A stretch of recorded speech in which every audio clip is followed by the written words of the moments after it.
So let's think about the age of automation, which is the digital era that is just emerging now. Did you know that artificial intelligence was actually created, or the field was developed in 1959? That's over 64 years ago. The field, or the term artificial intelligence, was coined by a man named John McCarthy. He was a computer scientist, and he wrote a grant proposal to the Rockefeller Foundation to bring together computer scientists from different fields to explore this notion that machines have the capacity to be taught intelligent tasks, and that they could actually do the same tasks as humans.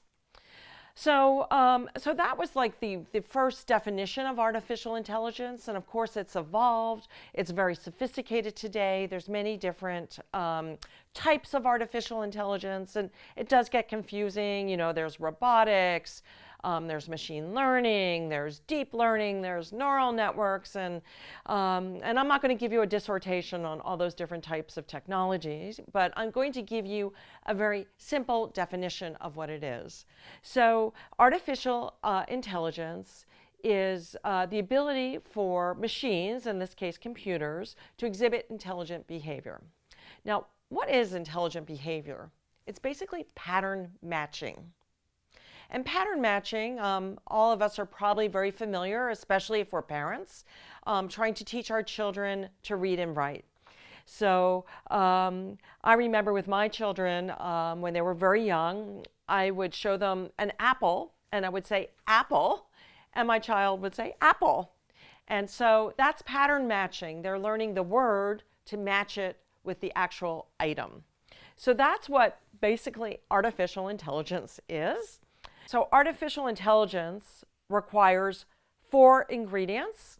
The first and most important is you need a problem to solve for a user, or you need a business question strategy. That's most important.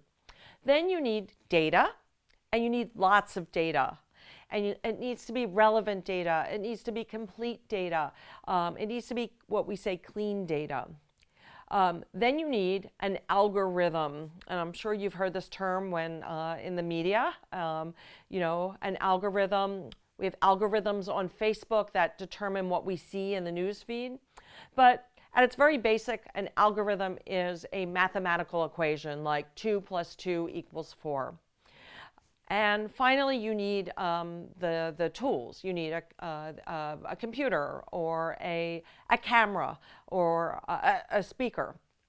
So you put those 4 things together, and you're able to develop artificial intelligence applications. So let me just give you one example of how artificial intelligence is being used by NGOs right now. I have many examples. But I'm just going to share one. But before I do that, I'm going to actually describe 3 different types of artificial intelligence that are being used by nonprofits today. The first is machine learning. You've probably heard this term. And the easiest way to think about it is if you've used Netflix or Amazon, when you're watching a film on Amazon, you'll see that there's recommendations, and it'll say, you know, based on the fact that you watched The Crown, you might like these other movies. And what's generating that is machine learning. The second thing, a type of artificial intelligence, is something called deep learning. And that is when the algorithm can go through the data and learn on its own. So some of the examples of that are very advanced. They're still very experimental, but one example is in the medical field, and they're experimenting with the use of deep learning to scour diagnostic x-rays of people to figure out if they have cancer or not. And the other type of artificial intelligence that's being used is something called NLP, which is an acronym. It stands for Natural Language Processing. And basically, it is the computer code that allows us to communicate with a computer. So chatbots, if you've seen those on Facebook, because we communicate by typing, or Siri, or Amazon Alexa, where we can communicate by voice. So those are the kinds of artificial intelligence that are underneath the types of applications that nonprofits are using. Let me give you a great example of a nonprofit using artificial intelligence. And in this case, it is natural language processing or a chatbot. Direct Relief is the organization, and they provide humanitarian aid when disasters occur, whether it's a flood, earthquake, hurricane.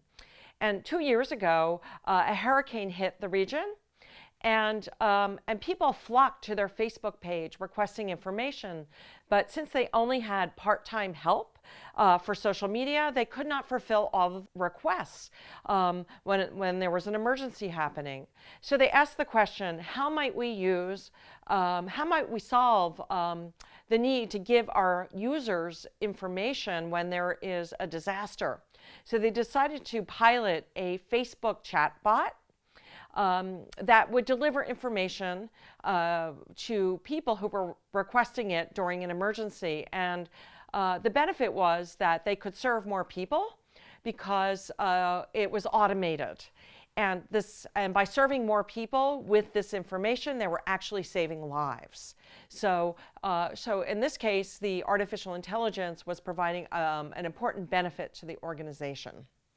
While they were piloting this chatbot, they also discovered that in addition to requesting information for people who were in the emergency, other people wanted to help and support them and do some fundraisers. So then they revised the chatbot to also include information on how to start a Facebook fundraiser, or those people who were asking how they could help, how they could volunteer or start another fundraiser.